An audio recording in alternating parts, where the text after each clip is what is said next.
आपने संसदेत आवाज उठवावा. अजित पवार यांच्या अपघात चौकशीबाबत रोहित पवार दिल्लीत अरविंद केजरीवालांशी चर्चा.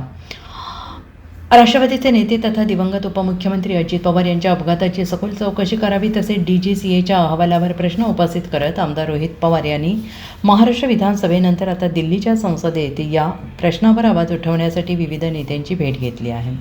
आम आदमी पक्षाचे खासदार संजय सिंह यांनी राज्यसभेत अजित पवार यांच्या अपघाताचा मुद्दा उपस्थित करावा अशी मागणी रोहित पवार यांनी दिल्लीत त्यांची भेट घेऊन केली. संसदेत जे सामान्यांचा आवाज उठवतात आणि मनापासून लोकांच्या हितासाठी लढतात त्या खासदारांचा त्या भेटून आम्ही अजित पवार अपघाताची माहिती देतोय. मराठी माणसाला न्याय दिला जात नाही. VSR कंपनी विरोधात FIR होत नाही. या संदर्भातील मुद्दा संसदेत उचलावा अशी आपण मागणी केल्याचं रोहित पवार यांनी म्हटलंय.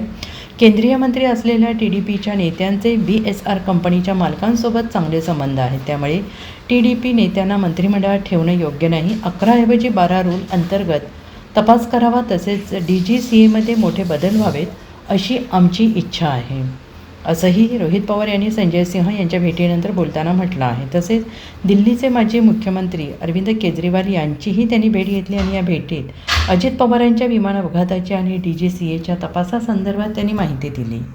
Bureau report SBN Marathi, Delhi.